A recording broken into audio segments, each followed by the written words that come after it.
สาวบ้านๆจังซี่สิถึกใจผู้บ่าวไทยบ่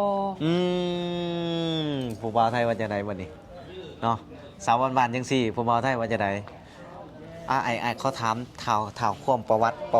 ติน้องได้บ่หน่อยนึงได้บางทีผู้บ่าวไทยเพิ่นอาจจะสงสัยเด้โอเคเรื่องการศึกษาจังซี่เนาะเรียนอยู่บ่อยู่บ้านสบายดีเนาะมื้อนี้ก็น้องไลล่าโดยน้องบินไลล่าตรงมาจากลาวนั่งรถยังมานี่นั่งเครื่องมาเครื่องบินเลยบ่โดยแม่นเพื่อมาวัดนี่นะเพื่อมาเที่ยวอยู่ประเทศไทยอยากมาเ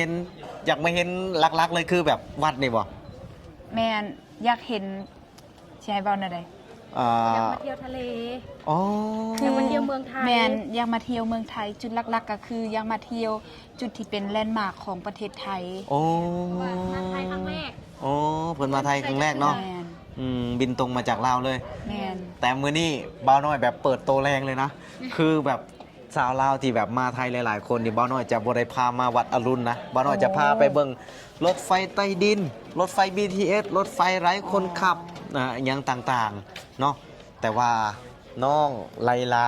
บ่าวน้อยเปิดโตแรงเลยนะคือแบบบ่าวน้อยถามความในใจของน้องว่าสิ่งแรกที่อยากเฮ็ดคือหยังมาเมืองไทยน้องบอกว่าอยากไปทะเลแม่นบ่แม่นอันดับที่2ก็คืออยากใส่สุดไทยแม่นอยากเห็นตึกสูงอยากขึ้นตึกสูงสินะเพราะว่าอยู่ประเทศลาวบ่มีทะเลอยู่ประเทศลาวบ่มีทะเลบ่มีตึกสูงหลายสั้นบ่มีตึกสูงหลายบอนแล้วก็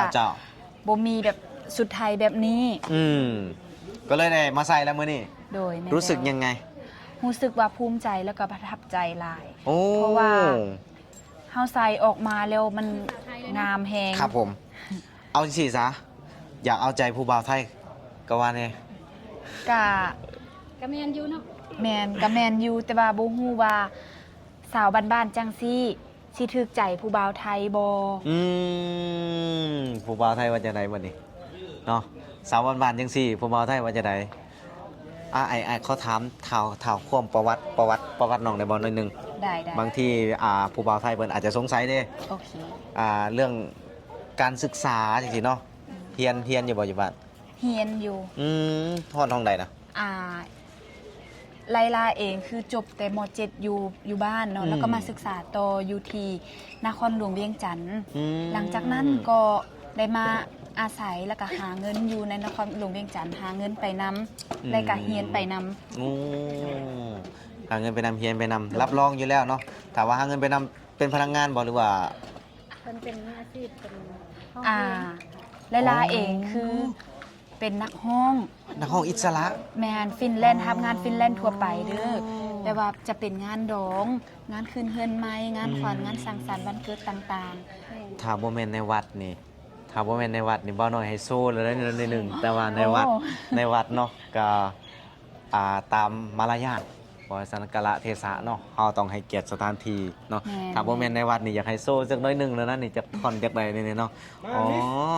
คือแบบว่าอยู่บ้านมีอาชีพเป็นนักห้องอิสระตามงานแต่งงานบวชเนาะงานขึ้นเฮือนใหม่เนาะตามวงดนตรีแม่นบ่น่าเชื่อว่าเพิ่นสิเว้าคำหนึ่งออกมาเนาะพี่น้องเนาะคำว่ามักผู้บ่าวไทยนี่นะที่จริงก็มักมาแต่ดนแล้วได้แต่ว่าบ่มีโอกาสได้บอกซื่อๆโอกาสได้มาแม่นคันว่ามักผู้บ่าวไทยนี่ความฝันก็ต้องคิดอยากมาอยู่พี่แม่นบ่แม่นแล้วเพราะว่าเมืองไทยนี่เป็นเมืองที่เจริญหลายครับผมเป็นเมืองที่น่าอยู่จ้ามันสะดวกสบายไปเบิดทุกอย่างบ่ว่าจะเป็นถนนหนทางบ่ว่าจะเป็นตึกอีหยังต่างๆแล้วก็วัดว่าอาหารก็มีหลากหลายการงานนี่ก็สามารถเฮ็ดได้เด้อเพราะว่าคนลาวนี่ก็มาเฮ็ดงานอยู่ไทยได้แต่มันต้องไปตามขั้นตอนของมันอาชีพร้องเพลงจากถามว่ารายได้การร้องเพลงนี่ต่อเดือนนี่อยู่ลาวบ่แม่นที่น้องเฮ็ดนี่แหละอยู่ลาวนี่ก็บ่ได้หลายหรอกเพราะว่ามันเป็นเงินกีบมันค่าแฮงมันอ่อนเนาะตกอยู่เท่าไหร่ถ้าเฉลี่ยนี่ก็จะประมาณ15หรือ20ล้านกีบต่อเดือนรายได้ข้างนอกเลยนะแม่นแต่ว่ามันจะบ่ได้เป็นแบบเป็นหัวเด้ อันนี้คือเป็นวงบ่15 ความหมายว่าเฉพาะตัวไลลาเองได้15หรือ20ล้านกิบต่อเดือน แมน มันขึ้นกับว่าเดือนหนึงนั่นมันมีงานหลายบ่หรือน้อยเท่านั้นงานหนึงเฮารับ500,000กิบ 500,000กิบ โดย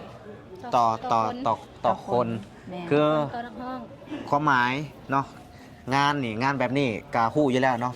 พี่เอฟซีก็ฮู้อยู่แล้วว่างานแต่งหรือว่างานขึ้นเทือนนี่มันจะมีเป็นช่วง แม่น แมน หน้าฝนนี่ก็บ่มีแล้ว แมน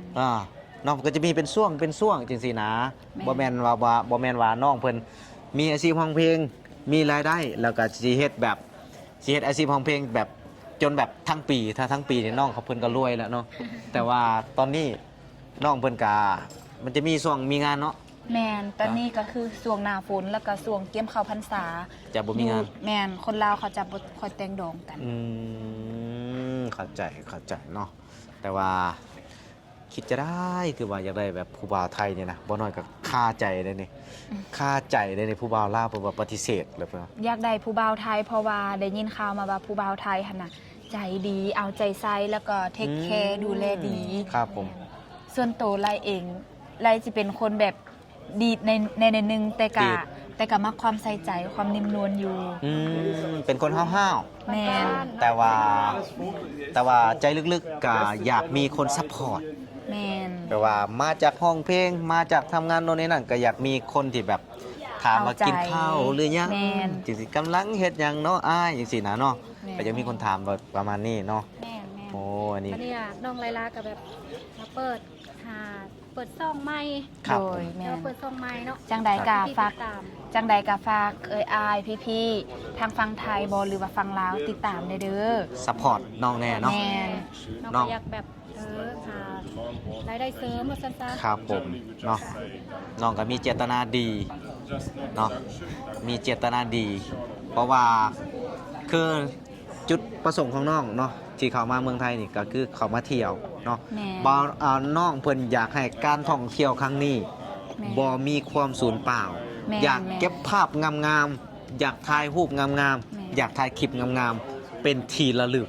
ในการท่องเที่ยวครั้งนี้ ระยะเวลาที่น้องจะมาเที่ยวนี่แม่น1 เดือน แม่ แม่นบอกกำหนดไว้เนาะ ความหมายก็คือ อยากเก็บภาพอยากถ่ายภาพเพื่อไปเผยแพร่ให้วันอื่นได้รับรู้ว่าเมืองไทยนี่มันก็จะมีวัดเป็นมรดกโลกมันเป็นก็จะมี ครับ วัดเป็นมรดกโลกของ ครับ ตัวเอง ครับ ก็คือวัดอารุณ ครับผม แมน ครับ ก็ น้อง เนาะ ก็สิพาไปเที่ยวหลายๆบอนเนาะ ครับผม ต่อไปสถานีต่อไปก็คืออยากไปเที่ยวทะเล แต่บุกมูว่าสิไปมื้อใดสิได้ไปบ่ต้องทาติดตามเบิ่งเด้อทุกคนเด้อ ครับผม อยากลองใส่ชุดบิกินี่ ครับผม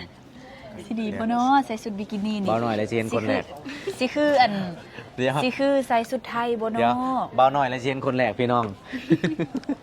บ่ฮู้ว่าน้องใส่ไปน้ำหรือบ่นะ โอเคครับพี่น้องเนาะก็สำหรับคลิปนี้ก็ถือว่าเป็นคลิปเปิดตัวของน้องไลลาสาวลาวเนาะถ้าผู้ใดแบบอยากซัพพอร์ตหรือว่าอยากได้เป็นแม่พิมพ์นี่โอ้โหเนาะ